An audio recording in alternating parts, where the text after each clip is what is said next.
Innal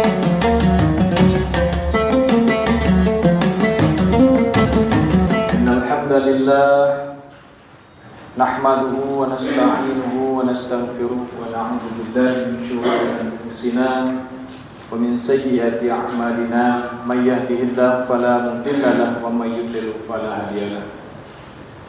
A'udzu billahi minasy syaithanir rajim. Bismillahirrahmanirrahim. Syahrul Ramadan alladzi unzila fihi al-Qur'an hudan lin-nasi wa bayyinatin minal huda wal furqan. Wa qala 'aidan wa nunazzilu minal Qur'ani ma huwa shifaa'un wa rahmatul lil mu'minin wa la yaziduz zalimina illa khasara. Shadaqallahu azim.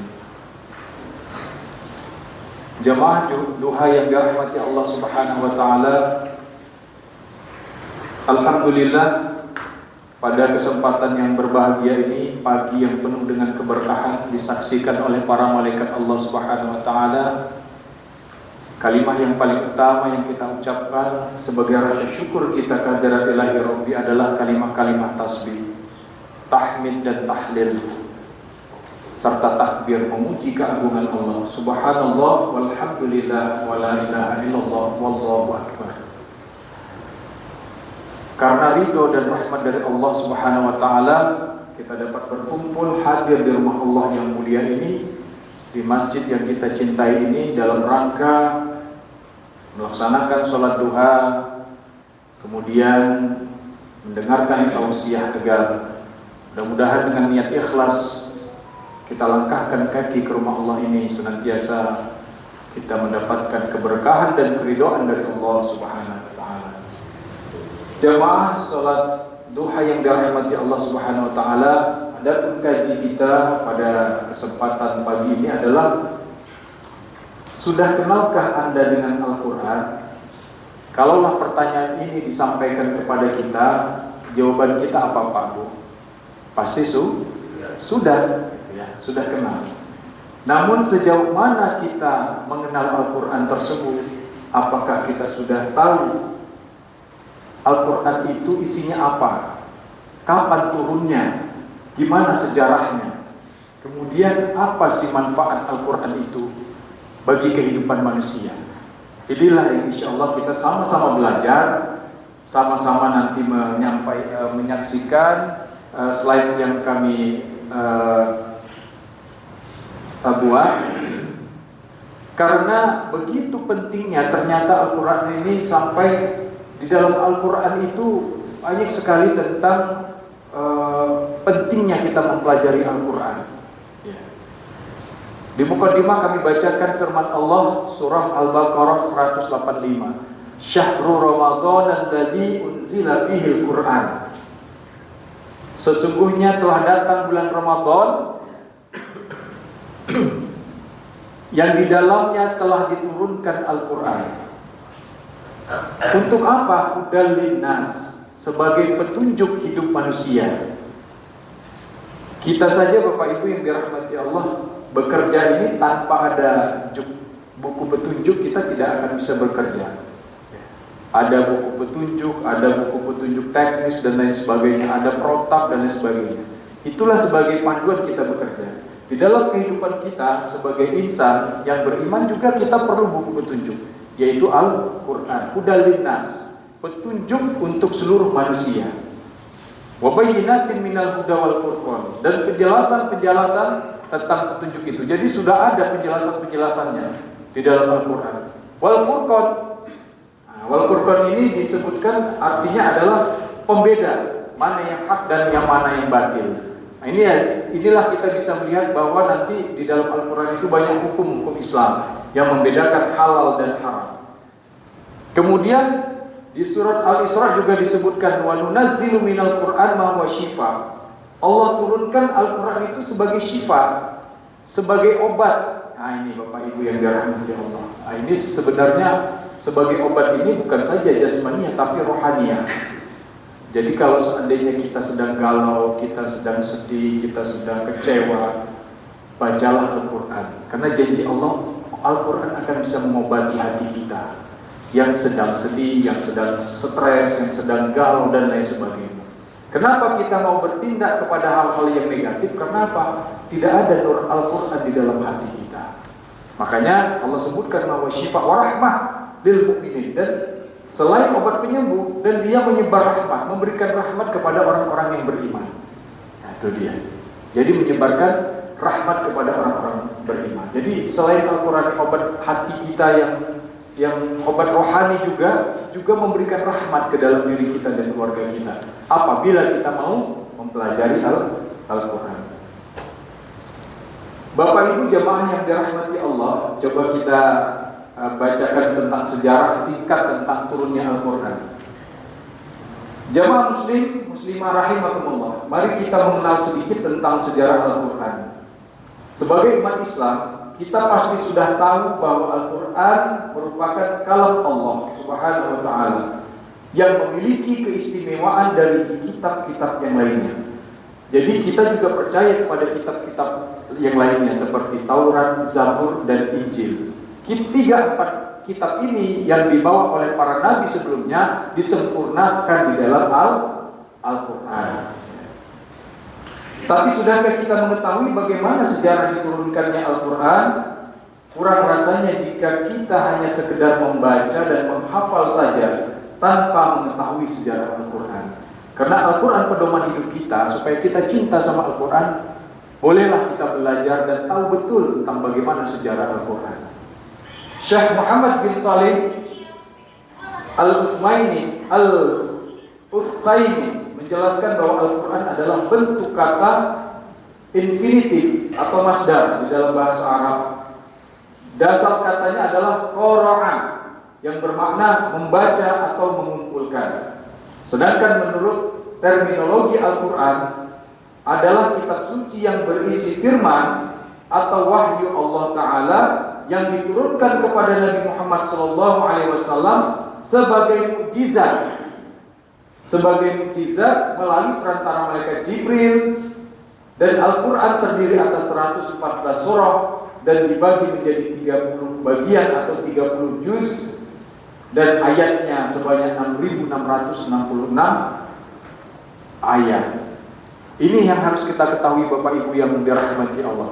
Al-Quran ini firman Allah, kalau bahasa kita perkataan Allah.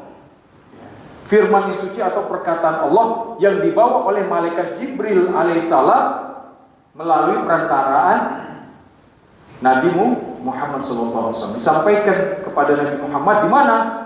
Di Gua Hiro. Di Gua Hiro itu, ya mungkin Bapak Ibu yang pernah umroh dan haji, itu luar biasa. Luar biasa sulitnya sampai ke Gua Hiro. Tidak semua orang yang bisa sampai ke sana. Memang dibutuhkan fisik. Ya. Mungkin antara 85 sampai 90 derajat mendaki bukit tersebut, dan bukit tersebut tanjakannya itu batu semua. Banyak yang kram, turun lagi. Ya. Alhamdulillah. Jadi kalau begitu sulitnya Rasulullah, dan diameternya pun cuma satu kali satu setengah, hanya kecil sekali. Jadi kalau seandainya kita masuk ke Gua Hiro itu tidak bisa berdiri tegak seperti ini, harus merunduk sedikit, dan hanya bisa untuk satu orang di dalamnya untuk melaksanakan sholat.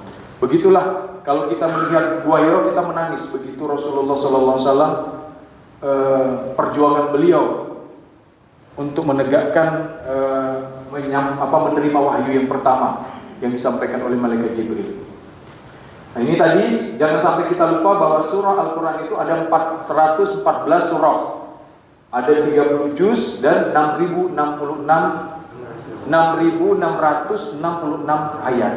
Nah ini adik-adik yang berjalan yang harus tahu, karena ini pedoman hidup kita. Kalau kita tidak tahu bagaimana kita mau cinta Al-Quran, untuk mencintai Al-Quran kita harus tahu dulu profilnya Al-Quran itu seperti apa. Kita lanjutkan.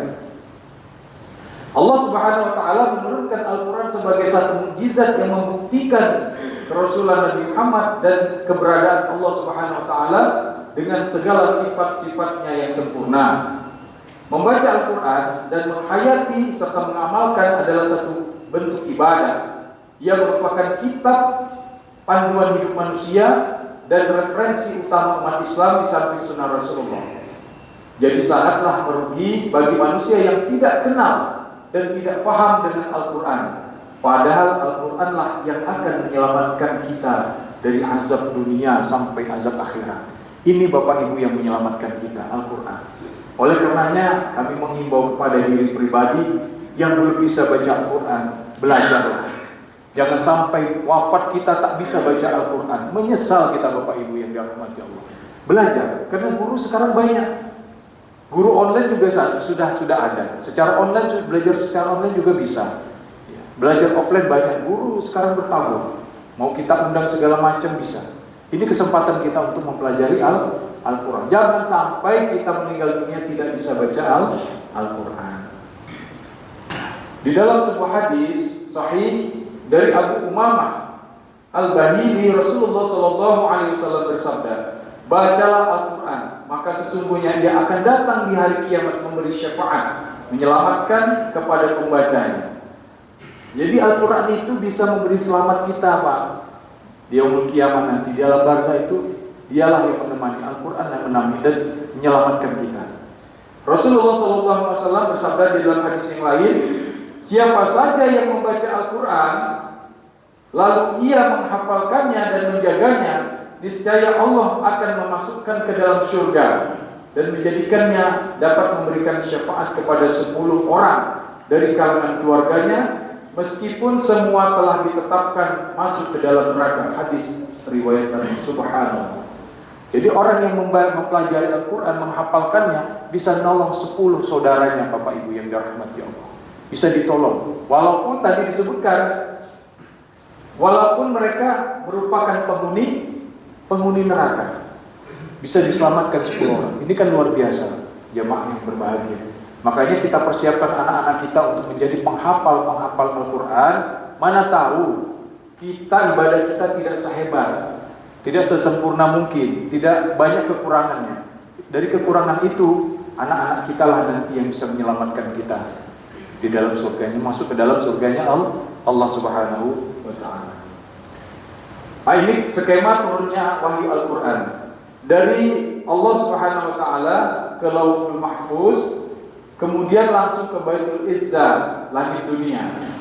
Baru disampaikan oleh malaikat Jibril secara berangsur-angsur kepada baginda Rasulullah SAW. Jadi wahyu itu turunnya nggak sekaligus, Bapak Ibu yang dirahmati Allah. Tidak seluruh Al-Quran ini turun kepada Nabi, tetapi bertahap. Sementara ayat yang surah yang pertama yang diturunkan Allah kepada malaikat Jibril dan disampaikan kepada baginda Rasul adalah surah Al-Alaq. Iqra bismi rabbikal ladzi khalaq. Itulah surah yang pertama yang diterima Nabi di Gua Hira. Berangsur-angsur selama 22 tahun, 2 bulan dan 22 hari. Itu baik itu periode Mekah maupun periode Madinah. Berangsur-angsur kepada Nabi melalui tradisi lisan atau hafalan. Jadi malaikat Jibril itu di Gua Hira itu di dalam beberapa riwayat disebutkan memeluk Rasulullah. Apa kata Jibril? Iqra ya Muhammad. Rasulullah itu tidak bisa baca, tidak bisa nulis. Makanya beliau bilang, ma'ana biqori, saya nggak bisa baca. Iqra ya Muhammad. Ma'ana biqori, saya nggak bisa baca. Sampai 3 kali baru Rasulullah SAW setelah diajarkan oleh Jibril, malaikat Jibril AS kepada baginda Rasul, baru Rasulullah menyebutkan Iqra bismi rabbikal ladzi khalaq, khalaqal insana min 'alaq, Iqra rabbukal akram, alladzi 'allama bil qalam, 'allamal insana ma lam ya'lam. Ini wahyu yang pertama. Pembelajaran buat kita bahwa kita belajar juga sama seperti itu. Guru menyampaikan baca, kan sekarang sudah ada metode Iqra. Ini cepat sekali Bapak Ibu. Jadi ya belum bisa baca Al-Quran, ya bolehlah kita privat. Ya, baik ba'da zuhur mungkin 1 jam, itu cepat loh. 3 bulan sudah bisa khatam 6 jilid itu. Ya, jilid Iqra 1 sampai Iqra 6. Ya, kalau seandainya kita rutin seminggu 3 kali, 3 bulan sampai 4 bulan selesai Iqra, lanjut ke Al-Quran. Jadi jangan biarkan diri kita nggak bisa baca Al-Quran. Sekarang sudah banyak metode. Yakin, yang tua saja bisa. Karena saya dulu waktu di Sat Pemrem Mabes AU, kami pernah mengkhatamkan Iqra bersama. Sama-sama belajar dari awal, dari Iqra. Itu sekitar ya ada yang 6 bulan, ada yang 1 tahun. Yang cepat bisa sampai 3 bulan, 6 bulan. Yang lama bisa 1 tahun. Tergantung bagaimana motivasi kita untuk mempelajari Al-Quran tersebut. Kemudian tahap-tahapan turunnya Al-Quran. Turunnya Al-Quran ada 3 pendapat. Yang pertama, Al-Quran turun sekaligus dari Lauhul Mahfuz ke langit dunia pada malam Lailatul Qadar. Kemudian diturunkan kepada Nabi Muhammad secara bertahap sejak diangkatnya beliau menjadi Rasul hingga wafat. Ya. Kemudian yang kedua, Al-Quran diturunkan ke langit dunia setiap tahun pada malam Lailatul Qadar. Kemudian diturunkan secara bertahap kepada Nabi Muhammad SAW. Makanya jamaah yang berbahagia, 3 bulan lagi insya Allah kita menemui Ramadan. Sempatkanlah kita bertemu dengan Malaikat Jibril. Kapan waktunya Bapak Ibu? Pada malam Lailatul Qadar. Ya, sebagian pendapat menyampaikan di malam 19, malam 21, malam 23, malam 25, malam 27. Sempatkanlah nanti kita. Mudah-mudahan kenakan pandemi Covid kan sudah mulai berangsur-angsur nyaman kita nih, sudah endemi.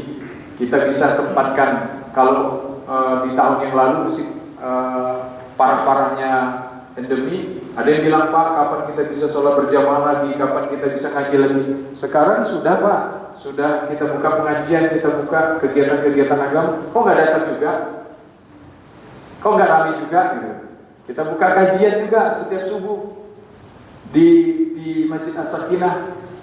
Jamaahnya cuma 25, 30, nggak datang juga. Jadi cuma kata-kata saja. Oleh karenanya ketika nanti Ramadan datang, marilah kita bersungguh-sungguh Ramadan ini. Mana tahu setelah Ramadan usia kita nggak nyampe, Bapak Ibu yang dirahmati Allah.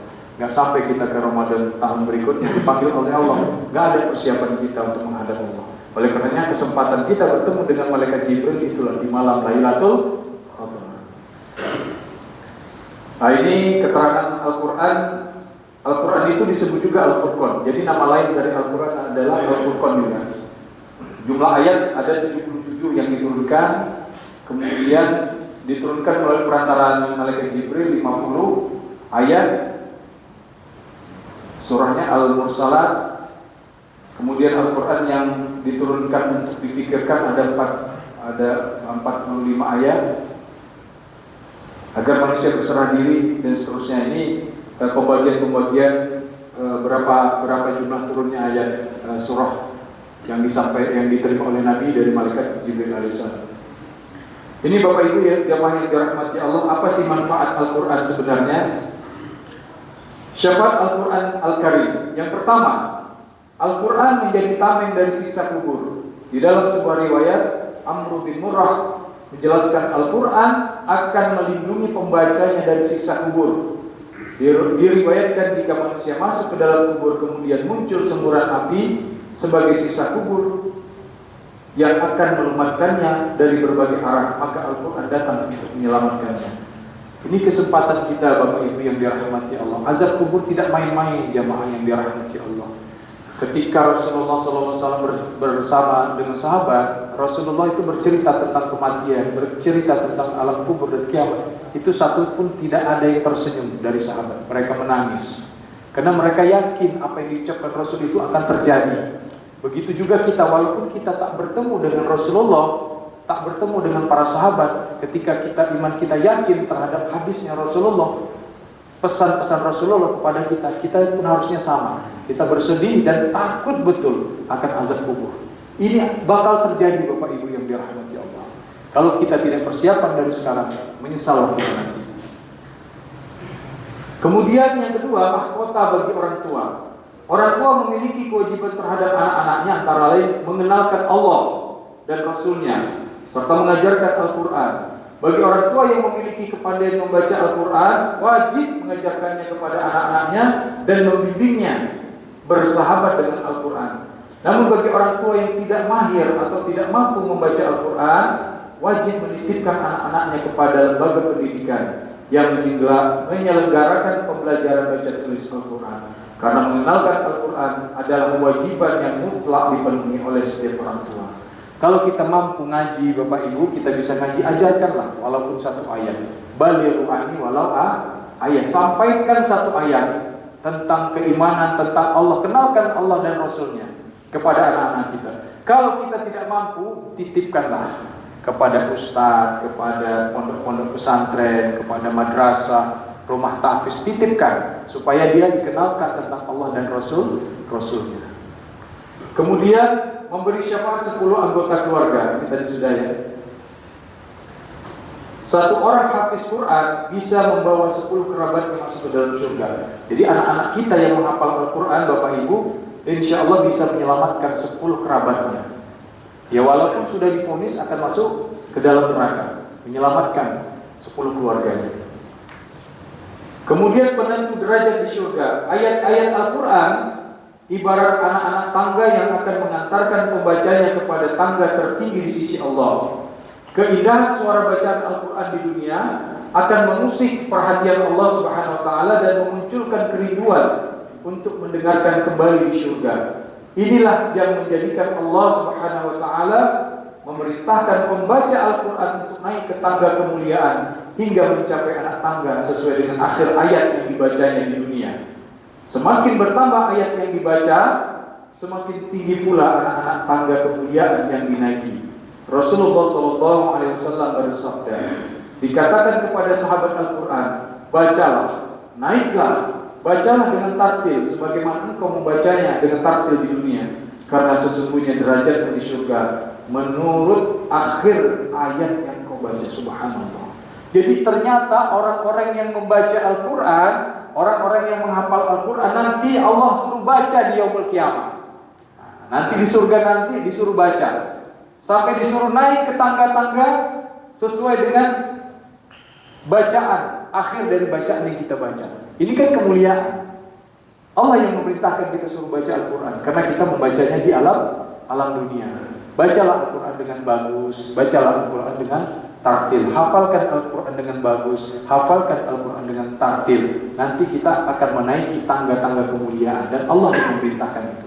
Ini luar biasa jemaah yang berbahagia. Mudah-mudahan ini menjadi motivasi buat kita, tidak pernah bosan kita mempelajari Al-Quran.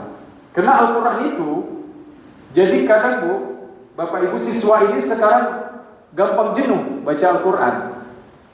Jadi baca Al-Quran gak bisa-bisa. Padahal kita baca satu huruf saja itu sudah dinilai Allah kebaikan. Alif, itu sudah dinilai oleh Allah satu kebaikan. Jadi gak usah bosan, bisa gak bisa belajar terus. Apalagi sekarang sudah banyak metode tentang mempelajari Al-Quran. Dan ada sekarang ini lagi berkembang adalah metode mujawwad. Mujawwad itu melantunkan kalimah-kalimah Al-Quran dengan nada-nada yang indah. Supaya apa? Yaitu tadi, anak-anak kita Pak, jenuh dia katanya mempelajari Al-Quran, gitu-gitu aja katanya. Apalagi dia nggak bisa-bisa. Jadi dengan adanya mujawwad ini menjadikan motivasi anak ini senang, karena dengan lantunan-lantunan yang indah. Ada lagu Bayanti, ada lagu Soba, ada lagu Hijaz, ada lagu Nahawan, Sika, Jiharka, Bayanti dan lain sebagainya. Sehingga dia bisa ganti-ganti murotalnya dengan nada-nada yang berbeda-beda dia bisa ganti, sehingga mengurangi kejenuhan anak kita dalam mempelajari Al-Quran. Nah ini boleh juga, silakan Bapak Ibu jamaah didaftarkan anaknya. Kebetulan alhamdulillah kita sudah membuka pembinaan mujawwad setiap hari Jumat. Jadi kami undang anak-anak Bapak Ibu yang ingin belajar mujawwad, mempelajari nagom Al-Quran, lagu-lagu indahnya Al-Quran, supaya dia juga senang membaca. Dan ini sudah terbukti Bapak Ibu jemaah yang dirahmati Allah. Anak saya itu sudah 5 tahun dia belajar. Dari tahun 2017 kami bentuk lembaga pembinaan seni baca Al-Quran di Masjid As-Sakinah. Alhamdulillah kita sudah mencetak penghafal Quran dan kita sudah mencetak kori-kori. Ada beberapa orang yang sudah jadi. Mereka itu, anak-anak saya itu tidak usah disuruh, dia senang melantunkan Al-Quran sendiri di kamarnya. Kita dengerin, ya Allah, senang kita. Jadi dia gak jenuh baca Al-Quran. Jadi dia ganti-ganti itu lagunya, kadang lagu Ros, kadang lagu Nahwan. Inilah, jadi ternyata bisa memotivasi anak untuk mempelajari Al-Quran. Jadi nggak satu murotalnya nggak satu lagu saja, beberapa lagu dia bawakan ternyata bisa, dan dia pun senang. Gitu. Jadi berulang-ulang, terus menerus berulang-ulang seperti itu. Jadi silakan Bapak Ibu yang ingin anaknya belajar tentang mujawad bisa dititipkan di Masjid Baitus Salam. Dan hari Seninnya kita juga buka kajian tahfiz Al-Quran, dan alhamdulillah sudah berjalan 1 minggu. Kita juga mempersiapkan untuk MTQ TNI AU tahun 2023. Jadi yang militer ya adik-adik yang mampu menghafal Al-Quran silahkan murojaah di hari Senin setelah zuhur. Tidak usah lama-lama, kalau selesai semua udah. Alhamdulillah. Sekarang ini si Hasbi dia sudah kemarin sudah murojaah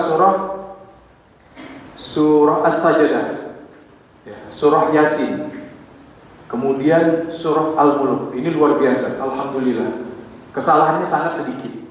Alhamdulillah, mudah-mudahan adik-adik yang lain bisa mengikut ya, adik-adik remaja bisa mengikut bagi yang menghafal Al-Quran. Mungkin ini sajalah Bapak Ibu yang dirahmati Allah, bagaimana sejarah singkat tentang Al-Quran. Mudah-mudahan bisa membawa motivasi kepada kita untuk mencintai Al-Quran dan belajar Al-Quran. Kami berharap yang belum bisa membaca Al-Quran, biar kami juga jangan berdosa, silahkan menghadap kami Bapak Ibu. Kita belajar privat, kita sembunyi-sembunyi saja. Kalau malu, privat berdua saja. Nah, nanti kita siapkan entah di ruangan, entah di mana, atau yuk kita Pak mojok di kantor saya, boleh Pak. Insya Allah yang belum bisa baca Al-Quran, supaya kita nanti nggak berdosa Pak. Kalau seandainya ada yang belum bisa baca Al-Quran, kami siap untuk mengajarinya. Begitu juga nanti yang tahsin segala macam. Nah, di sini kan kita buka kelas. Kalau kelas mujawad ini memang harus sudah bisa baca Quran, sudah lancar, tinggal menguasai lagunya. Karena mujawad itu nggak bisa yang mesti ikro nanti kita khususkan apabila ada. Tapi saya rasa karena tidak ada yang belum mendaftar sampai saat ini yang ikro, berarti saya beranggapan bahwa kita sudah bisa membaca Al-Quran semua. Alhamdulillah. Itu saja materi yang dapat saya sampaikan pada pagi hari ini. Yang benar datangnya dari Allah. Kalau ada silap salah, itulah kekurangan saya. Untuk itu mohon dibukakan pintu maaf. Wabillahi taufiq wal hidayah. Wassalamualaikum warahmatullahi wabarakatuh. Waalaikumsalam.